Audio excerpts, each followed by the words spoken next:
All right, moving on to a story now that's a warning to every worker. While one of the highlights of Wayne Swan's budget was a $22 billion spending spree to create jobs, it's bittersweet for one group of employees. In a cruel blow, they've lost their jobs and all their entitlements, and there's not a thing they can do about it. You live in a waterfront property? Who do you think you're talking about? You drive luxury cars? Lost. Well, I guess I've been thrown on the scrap heap, 15 months short of retirement. Are you Brian Young?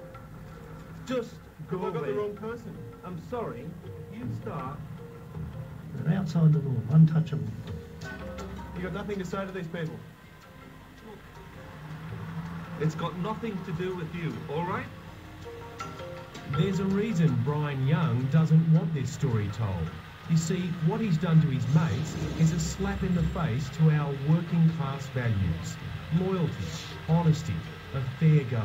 10 minutes time, I've told you I'll give an interview.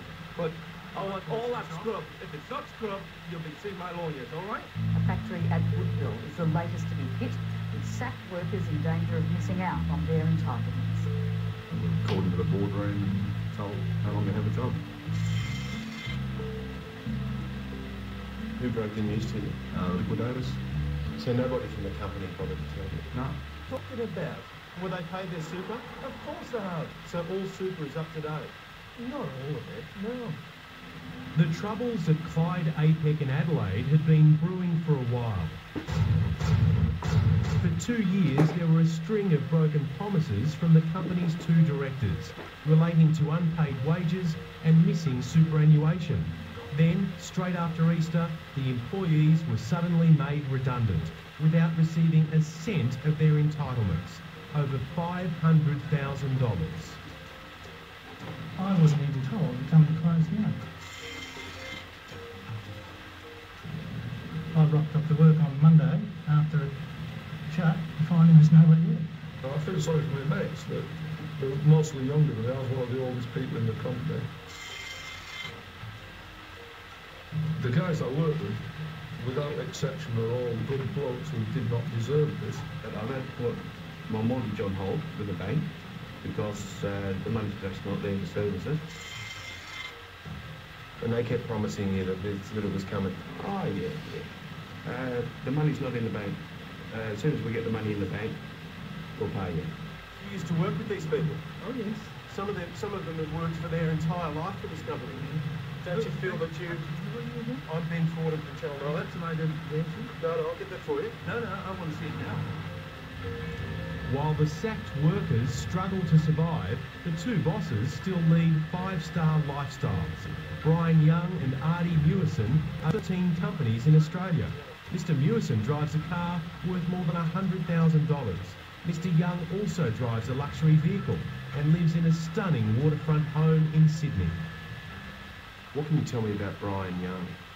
Honestly, if I see him go in public, I'd be afraid to rotate with. Stephen's wife, Kelly, a ward attendant at the local hospital, is now the family breadwinner. The couple and their 3 children are doing it tough, swamped with bills and struggling to pay the mortgage on their first home.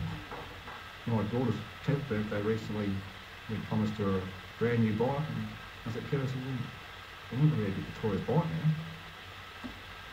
And she was shattered. She ended up ringing up the operations manager asking him why. Why isn't my dad being paid? He can't afford my birthday present. They're scoundrels. They're the scum of Australia as far as management is concerned. I've never, ever in my 20 years dealt with anything like this. To manipulate employees the way they've manipulated these guys. You don't need to touch the camera. Brian Young and Artie Meeuwissen knew exactly what they were doing. You see, 6 days before they brought in an administrator to Clyde Apac, the 2 directors set up a brand new company. And almost immediately, they convinced the administrator to license the new company to continue trading at the old factory. So the bosses are still doing business? Bosses are still doing business. Selling the same products? Selling the same products. All workers are all gone or have been terminated. And owed a heap of money. Owed a heap of money. It's an absolute disgrace. Their lifestyle hasn't changed. They've still got their big houses. They weren't sitting around at Christmas time wondering when their pay was going to go into the banks. The workers and their families have been abandoned. For the deceitful directors, it's business as usual. I think they are disgusting. This business went broke and the directors walked away scot-free. Well, there's nothing in it that can be done, and that shows where our laws need to be changed to stop directors like this from taking advantage of their employees. Mr. Young, Ben Fordham again. We're just waiting for that interview, I guess. Brian Young never came back for that interview. He just called the police to complain we'd disrupted his lunch break.